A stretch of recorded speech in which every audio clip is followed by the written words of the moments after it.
Hi, I'm Christy Shriver, and we're here to discuss books that have changed the world and have changed us. And I'm Garry Shriver, and this is the How to Love Lit podcast. This episode and next, we tackle one of the most intimidating poets in the American canon, Walt Whitman.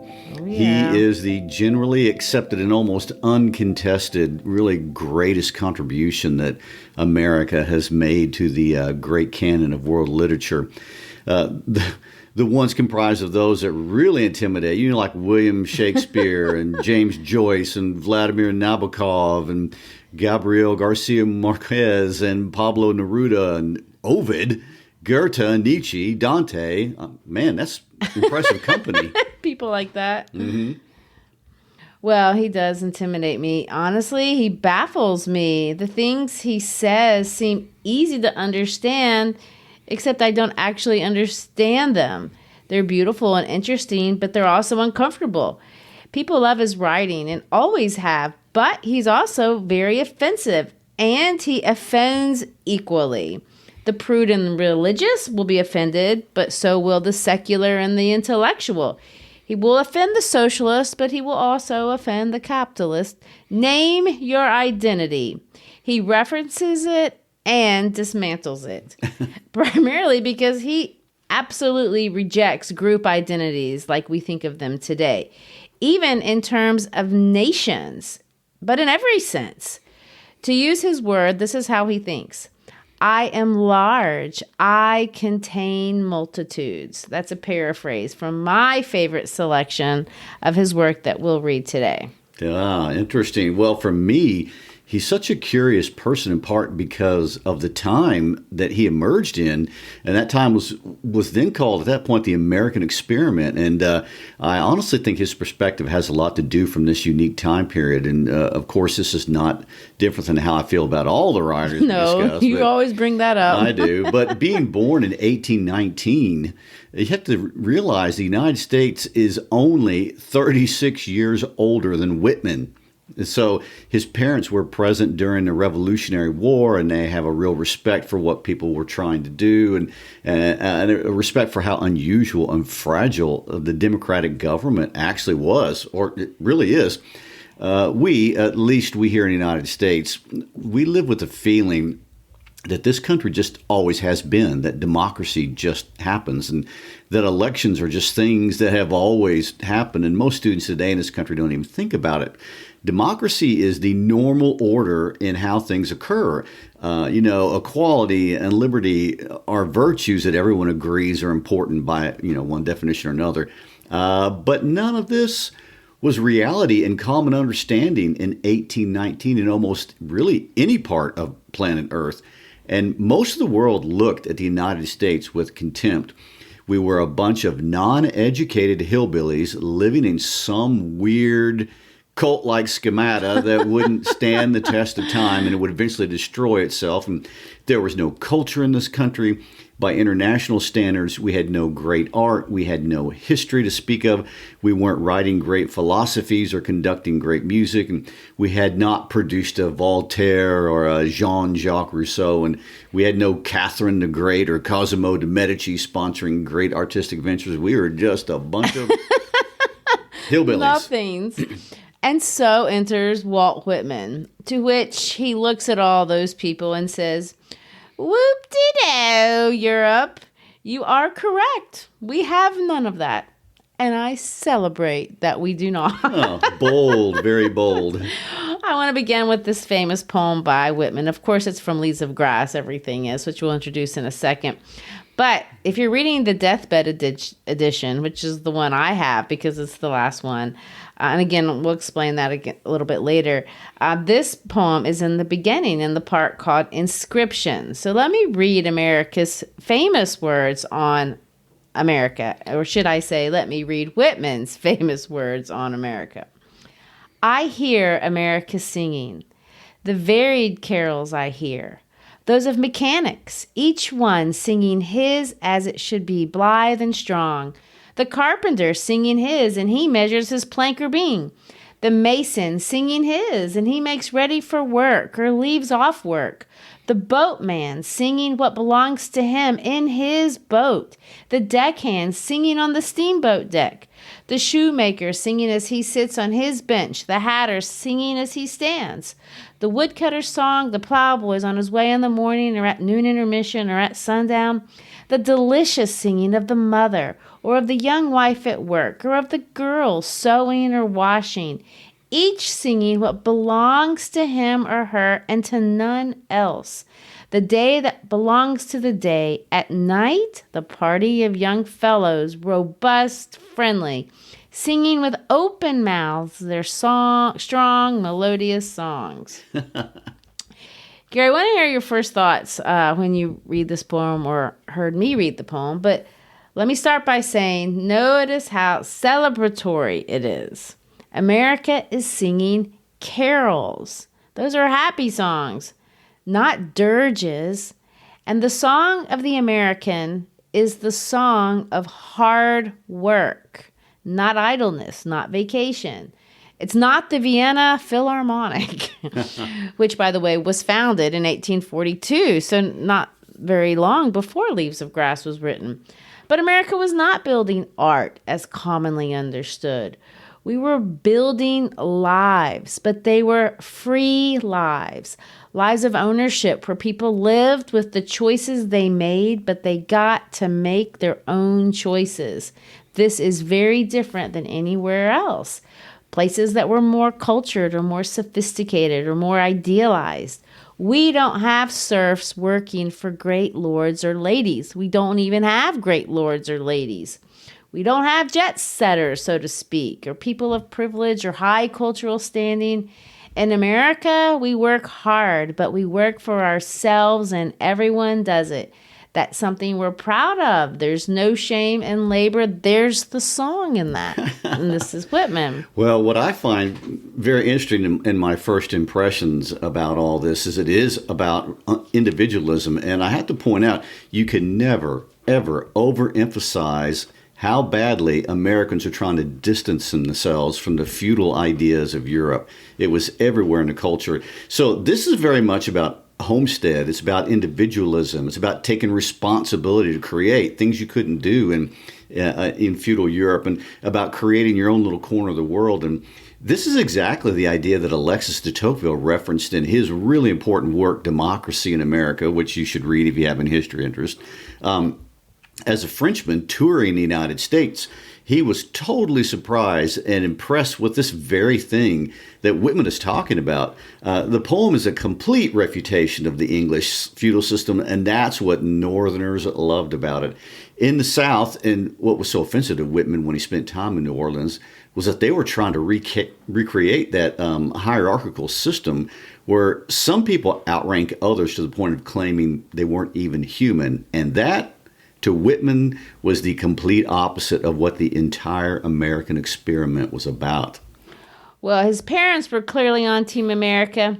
He had one brother that was named George Washington Whitman, and another named Thomas Jefferson Whitman, and a third named Andrew Jackson Whitman. We haven't had a President Walt that I know of. I know. Well, that is a statement. I mean, this unique time in history in which he lived allowed Whitman to see great contrasts in America.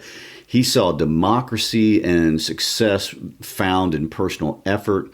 He saw vast amounts of unpolluted natural beauty, but he also saw evil at its most deranged and pain and loneliness really at its most intense. We have to remember that his parents lived through the Revolutionary War, but he lived during the treacherous Civil War. And his perspective and life experience is very different. I mean, he admired the expanse of the West. He loved the natural beauty of this continent. But he also was horrified and despised to its core about the national plague that has defined and still defines so much of American history, and that is the legacy of slavery. His views on such, by the way, got him fired by more than one employer. At this time, newspapers were owned and operated by political parties, and he was always slipping in his own views that the political operatives didn't like, so he got fired. Well, I guess some things never change. But one thing that baffles and almost offends most academics is Whitman's absolute nothing of an academic background. I mean, his parents were basically illiterate. His family was excessively large, chaotic. Today, we would call it dysfunctional. He had one sibling that actually had to be committed to an insane asylum. And his formal education was completely inadequate because his father sent him out to work. It's so ironic that the greatest American poet had no formal tutelage. He just scrounged up for himself what he wanted to learn, really self-taught through libraries and basically attending operas. He didn't have any other options. His father was basically a financial failure. He was a carpenter by trade, but he owned a little land. He speculated in real estate after they moved to Brooklyn. That didn't go well, and he ended up losing everything. Wow. And of course, that's the problem with the land of opportunity, you know? Yes. You're kind of out there on your own to make it or break it. And people were very aware of this and actually promoted it a lot. There was no guarantee at all that America would even survive as a country. It was still an experiment. No one else was living like this, and we can't emphasize that enough. Europeans had monarchies. South American countries were colonies. Our neighbors to the east were living in empires. Only this little backward nation in a corner of North America was alone and trying to do this really weird thing, this experiment in self-rule. Well, and Whitman loved that. He really did. He loved the land. He loved the cities. He loved the people.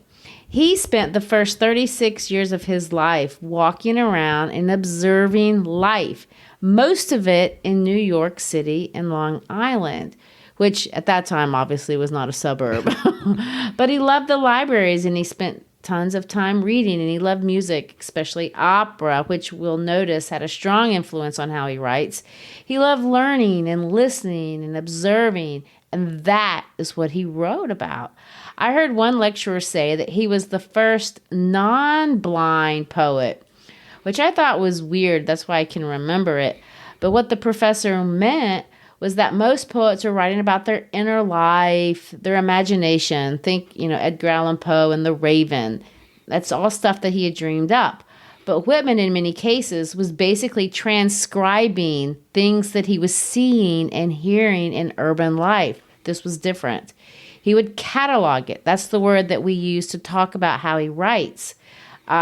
He just described things, one thing after another, that he saw in these poems. He would make long lists of details in very, very long sentences, kind of like you heard me read up at the top.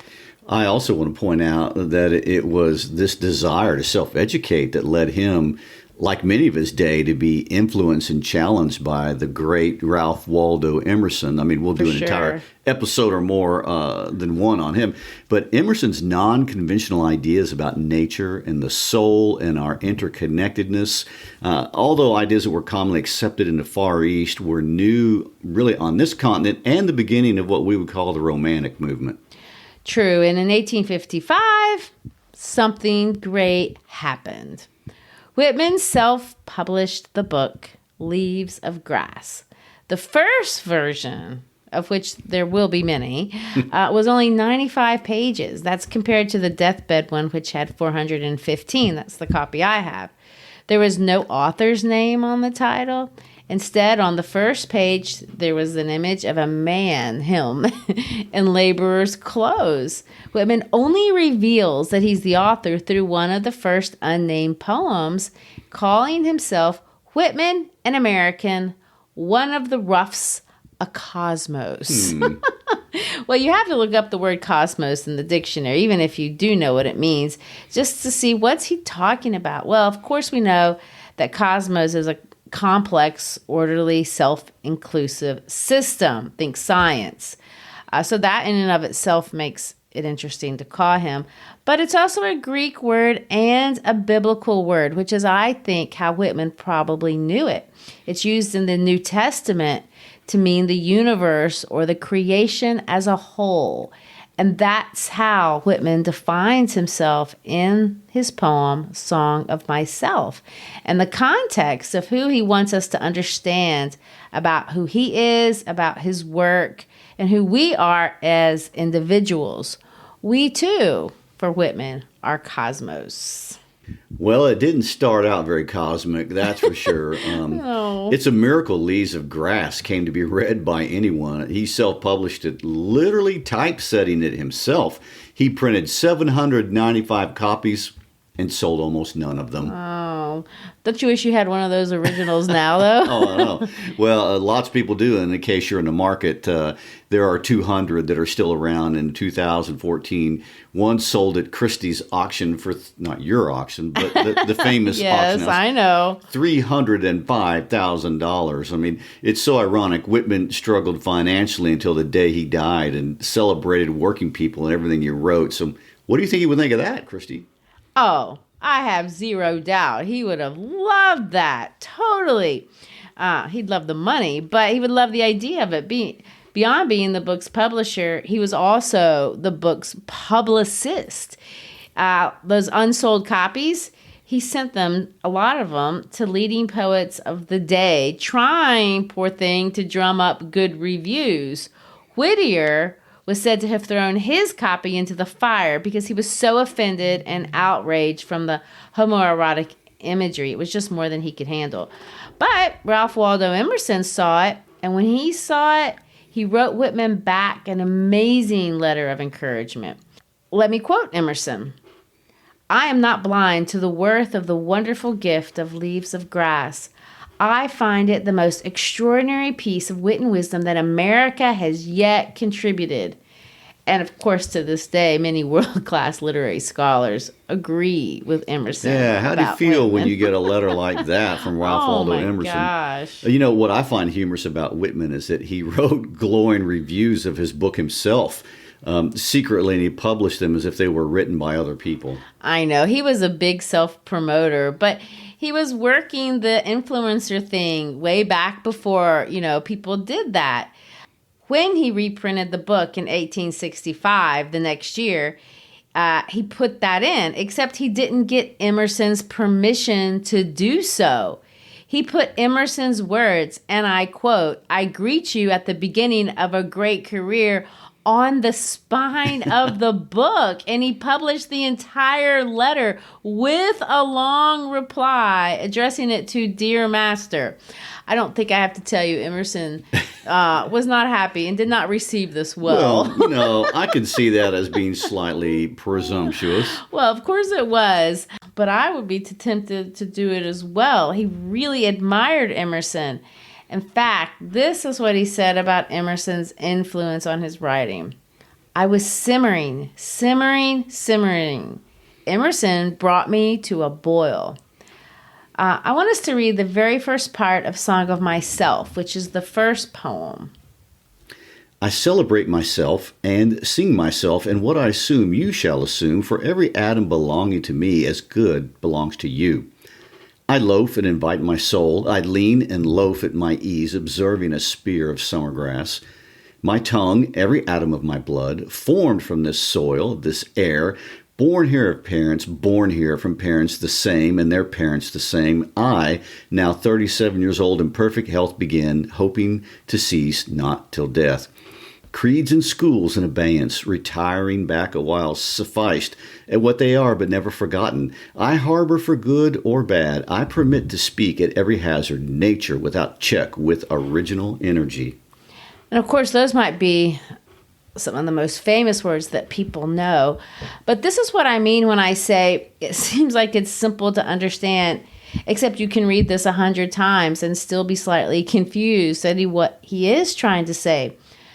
We call this ambiguous.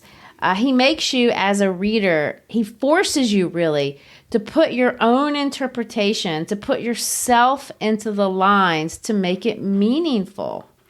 True. And if you take it at face value, just superficially, it may seem that this is a narcissist celebrating egotism, but it clearly doesn't. It also could be misunderstood to mean he celebrates idleness and laziness, but that doesn't seem to be right either. Exactly. And I love these first lines. First of all, they're so iconic. One thing Whitman is known for, besides the cataloging, which I mentioned when we were talking about I Hear America Singing, is this thing today that we call free verse, Whitman is often given credit for inventing the concept, although I know that's kind of debatable. But what is obvious is that there is no rhyme or meter of any kind, and there isn't supposed to be. He doesn't want anything to rhyme. Instead, he wants to write in these really long sentences. Every stanza is a single sentence, and he is going to do that throughout the entire poem. Whitman felt that you couldn't get your idea out if you were trying to fit it into this short little phrase of iambic tetrameter like Whittier, the guy who didn't like stuff, was writing. Threw his book in the fire. Yeah. Whitman wanted, above all else, to create a real sense of intimacy between himself and the person reading. And he wanted to make sure you could follow his idea and contract from idea to idea. He got this idea, by the way, from two places. First of all, he got it from a book that he'd been familiar with since his childhood, the King James Version of the Bible. You see this kind of writing in the book of Psalms, or even in Jesus' words in the Sermon on the Mount.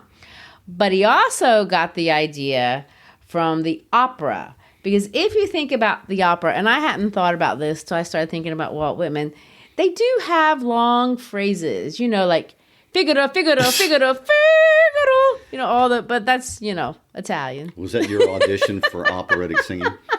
Well, I do enjoy the opera. I haven't always, to be honest. A few years ago, a good friend of mine, I've mentioned her before, Amy Nolette, she teaches AP Literature here in Memphis. She coerced me to attend. She's an accomplished musician and taught me to admire it. And we would go every year until COVID hit. But back to Whitman. So one of the first things that Whitman is famous for today was the cataloging. Then we have this concept of free verse, which was innovative and a bigger deal than that. But the biggest deal of all were the ideas that he's putting out there. Let's listen to this. I celebrate myself, not because I'm so important, not because I have all this amazing heritage or skill or anything. I celebrate myself because I have an essence that is 100% unique to me. Read it again. I celebrate myself and sing myself, and what I assume you shall assume, for every atom belonging to me as good belongs to you. It's not an accident that he throws in there this scientific language. And this is where he will offend the capitalist or the competitive side of it. He's going to make this bold assertion in this poetic way to say, what, you think you're that much better than me? You are made of the exact same material that I'm made of. We're both made of atoms. Science teaches us that. And every atom belonging to me as good belongs to you. Well, one of the great themes of early America that he's really echoing is something that was called leveling, the leveling of society. And that was very, very deep in the psyche of people, and it's very much an important part of democracy. So, in some sense, it's the I'm okay, you're okay attitude, but taking it up a notch. I celebrate myself, you celebrate yourself. For sure. And something, we all give lip service today, but nobody actually really believes. I have a creative writing assignment that I ask my students to do every year. We take another Whitman poem called There Was a Child Went Forth that talks about identity and physical options and the places that influence who you are. It's a wonderful poem. Anyway, I ask my students to write a poem using Whitman's style and technique about their lives. I tell them we're going to read them in small groups, and if they like what they wrote and feel comfortable, we're going to print them out and put them on the doorway. And at first, everyone's really resistant to this. They hate it. First, because it's writing, honestly. Secondly, because it's poetry. But mostly because they don't want their lives sprawled on the hallway of the school. I had a sweet, darling child, actually a quiet girl. She raised her hand and literally said, I can't do this. All I do is go to school and work. And then she said this, there's nothing interesting about my life. Well, she seems to have missed Walt Whitman's point altogether. And she didn't want to celebrate herself. And she's exactly the kind of person Whitman loves celebrating. That's it, exactly. And lots of my kids are like that. They work at Sonic. They work at Chick-fil-A. They work at the mall. They mow lawns. But in her case, it turns out, she found out she's more interesting than she thought. And her poem is on my wall right now. I should take a picture. I think I will and post it on our website so you can see how many students wanted to put their uninteresting lives and celebrate them on the wall. I'm proud of them, not just because they wrote nice poems, but because they are hardworking kinds of kids. And I think one of the funniest outcomes of that is that they think they are poets now. that they have mastered when really they've learned just enough to be dangerous. Well, Whitman would say that's all you need.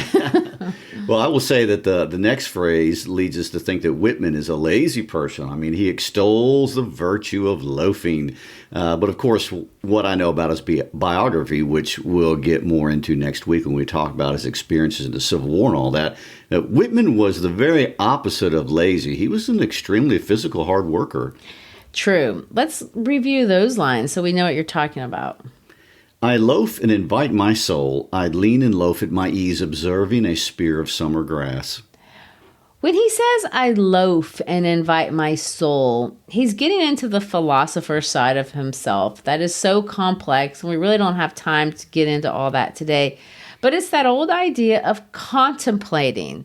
Today, we may modernize the idea by using the word mindfulness. And I have to admit, I'm not very good at it. But he believes in mindfulness, although he didn't know we renamed it. Loaf was his concept for that, his word for that. Chill out, turn off your phone, turn off your TV, turn off the computer. Invite your soul into yourself. Stop and observe a spear of grass. Just look at it. Let your mind go there. Let it focus on something small. It's the kind of thing yoga instructors keep telling us to do, and we rarely heed, but we all know we probably should. Exactly. I mean, attention and silence. He thinks they're indispensable to a sane existence, and two things that we may not be that good at. And then we get to these last two sentences in the opening little poem, and I'll read those. My tongue, every atom of my blood, formed from this soil, this air, born here of parents, born here from parents the same, and their parents the same. I, now 37 years old, in perfect health, begin hoping to cease not till death. Creeds and schools in abeyance, retiring back a while sufficed at what they are, but never forgotten. I harbor for good or bad. I permit to speak at every hazard, nature without check, with original energy. There's a lot to say, but he's going to say, I'm proud to be from this place. My parents are from this place. I'm 37. That's not young. He's not a child prodigy. He's writing his first book, kind of late in life relatively, and he knows that. But he says, I'm in good health and I begin. And I'm not going to stop until death. I'm going to live well all the way to the end. I'm not going to give up on myself ever. And that is where you can see why he's inspiring. And to get back to this idea of origins, you know, being an American today is something lots of people are proud of, although it is very American to trash our own country. But that's part of our national ethos. But even those same people proudly display their passport in foreign countries and enjoy all the privileges that come with it. But America is a powerful country and a rich country. At that time, it was a new country, and new countries don't have the safety of heritage. And sometimes the people who come from them have trouble taking pride in that heritage. Well, exactly. I know what you're talking about. We had a listener who connected with us through our Instagram page, and he showed us some beautiful pictures that he had taken. They were amazing, and they were his art. They were mountains, breathtakingly gorgeous. He had framed them with a beautiful sense of style. I messaged him back and told him what we thought of his art, and we went back and forth, and I finally asked him, where are you from? But he wouldn't tell me. He said he was from Central Asia. Eventually, I gathered that it was probably one of the new countries formed out of what used to be called the USSR. I'm not saying he was ashamed of where he was from. I didn't get that sense. But he seemed intimidated because we were from America, a place that seemed so far away and maybe idealized from something that he'd seen in the media. Whitman would tell this young man, you're from a wonderful place. You have a wonderful heritage, atoms, just like all of us. Accept it and celebrate it. Well, because as I read onward, he seems to imply this is the attitude that breeds great things and, that breeds beautiful things. But if it doesn't, that's okay as well. Keep going all the way till death. Compete not with others, but with yourself. And as he goes to self-publish the same book 8 more times until he does. Yes, he was competitive with himself. I want to read the last sentence again of that opening because he sets up a lot of the rest of his writings and kind of gives us a little warning about what's to come. Creeds and schools in abeyance, retiring back a while, sufficed at what they are but never forgotten. I harbor for good or bad, I permit to speak at every hazard nature without check with original energy. Again, that language seems simple, but at the same time, I have to work really hard at getting to what he's saying. But I do have an interpretation. I think what he's saying is put away your school learning and your religious training just for a minute. Sit back because I want to say some really hard things. I think that's what he means when he says hazard. But they're not mean, they're natural. It's about the energy of being alive. It's the beauty of being you, of being a physical body, of being an interconnected spirit with connections to other people and part of a physical space. And of course, it's that celebration of the physical body that kept getting him censored. That's so true. Even Ralph Waldo Emerson later, when he was reproducing his book, begged Whitman to self-censor what was really kind of thinly veiled homoerotic passages, but he just wouldn't. He didn't see them as erotic. He didn't even see sex like that. I mean, for him, sexuality in the physical body had a self-evident important place in our lives and had to be brought out in the open in order for it not to be a hazard. And again, it kind of was a hazard, and he lost a really good job in Washington at one point because his boss found a copy of Leaves of Grass in his desk and felt that it was obscene. Poor guy. I want to talk about the title, Leaves of Grass, and what that even means. I mentioned that Whitman was famous for his style and his innovative literary technique, and he's been increasingly praised for some of the innovative ideas about the body, the self-conscious. Actually, he was one of the first American poets to ever write about consciousness. The other one, by the way, was Emily Dickinson. But probably the thing I like the best about Whitman, and this is me personally, but I'm sure I'm not alone in this, is he has this really uncanny ability to capture a beautiful and relatable and wonderful metaphor. He could just say things in an understandable way that was pretty. And that, to me, is what poetry is about. The phrase in this title, Leaves of Grass, it means something. First, let's read the part of Song of Myself that talks about grass. I'd ask you to read all of it, but it's too long. Song of Myself, number 6. So let's just read a little bit of it. A child said, "What is the grass?" fetching it to me with full hands. How could I answer the child? I do not know what it is any more than he. I guess it must be the flag of my disposition out of hopeful green stuff woven. Or I guess it is the handkerchief of the Lord, a scented gift and remembrancer designedly dropped, bearing the owner's name some way in the corners that we may see and remark and say, whose? Or I guess the grass is itself a child, the produced babe of the vegetation. Or I guess it is a uniform hieroglyphic, and it means sprouting alike in broad zones and narrow zones, growing among black folks as among white. Canuck, Tuckahoe, Congressman, Cuff, I give them the same, I receive them the same, and now it seems to me the beautiful uncut hair of graves. When Whitman loafs around and stares at grass, he sees a picture of America, or a picture really of any democracy, any group of people that understand that they are one people, of which America was the example he knew, but it's not exclusionary by any means. He says, look, every single blade of grass is totally different, and yet in some sense it's the same. He calls it a uniform hieroglyphic. What an interesting turn of phrase. It's, and I use his words here, black folks as among white, Canuck, Tuckahoe, Congressman, Cuff. I give to me the same, I receive them the same. For Whitman, the picture of America, or the best metaphor of America, was not a melting pot or a, quilt or things that people say, but it was a field of grass. If we look at it, we see hopeful green woven stuff, the handkerchief of the Lord. But if we look at it closely, we're all so different. And both things are truly beautiful. It's a paradox. He goes on to say it's from the land. It's made up of the dust that is made up of the people of the land. I know this is going to get philosophical, and you can take it as far as or as deep as you want to plunge to go there. But you don't have to get so deep or think esoterically if you don't want to.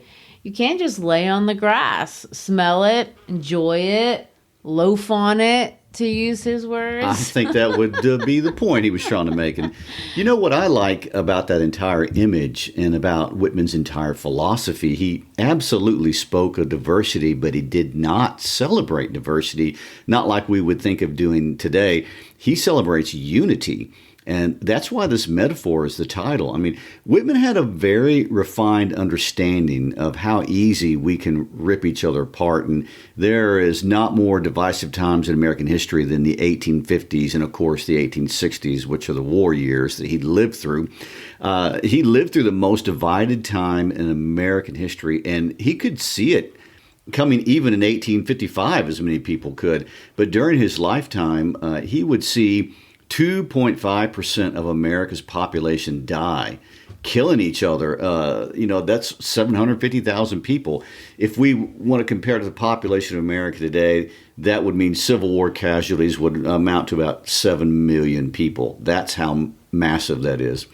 Next week, we'll see how much he admired Lincoln and what he stood for. But as he understood the American experiment, he believed in admiring differences and loving them, but identifying as a single group first and foremost. And the dominant image here is of a single landscape. It's beautiful. It's united across time and space, respecting the past and, not judging the past or condemning it, and allowing ourselves to spring from it renewed and refreshed. And I think that's where the universal appeal comes from.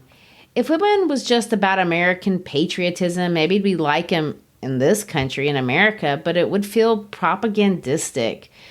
But we don't. His ideals are universal and apply to any group of people anywhere. And he's not afraid to admit that some of the things that he says may seem self-contradictory.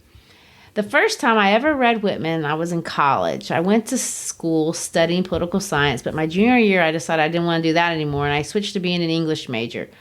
Well, this meant I had to take a lot of classes at the same time that required a lot of intense reading. I read so much that they all ran together. My grades weren't what they should be, and I wasn't in a healthy place, really. All that reading, not a whole lot stood out, but Whitman actually did. This little poem did, the part that I want to finish with. I underlined it. I kept it. I still have the trade book that I purchased at the time. In this little section, Whitman is talking in an intimate way to his readers, and he gets real personal. It's in the second person.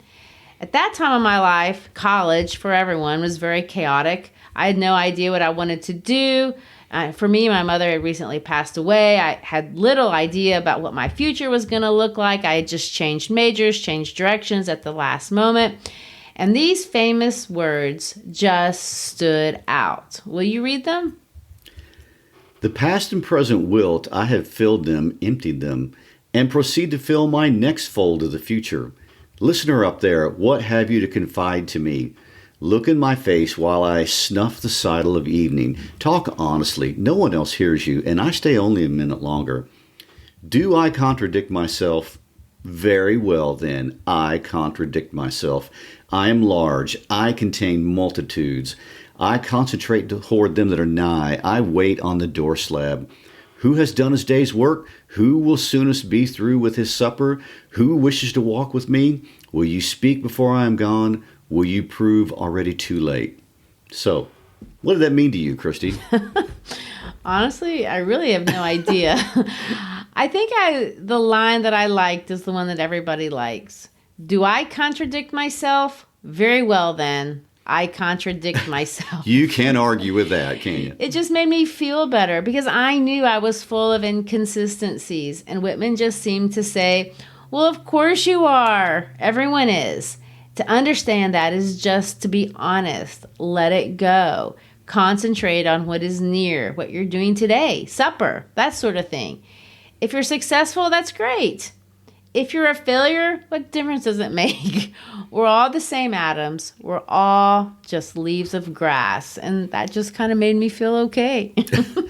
Which I guess that would probably have made him happy. The bard of democracy, also known as the good gray poet, speaking across time and space about what it means to be a human and to be a leaf of grass. So thanks for listening. Next episode, we will delve a little more into Whitman's adult life and read some of his most famous poems. That would be the tributes to Abraham Lincoln. And we'll finish our discussion of this amazing American. As always, please share about us with a friend or a colleague. Push out an episode on your social media feed. Text an episode to a friend. Connect with us on our social media at howtolovelitpodcast.com or Facebook or Instagram or Twitter or LinkedIn. If you're a teacher, visit our website for teaching materials that provide ideas of scaffolding for using our products as instructional pieces in your classroom. Peace out.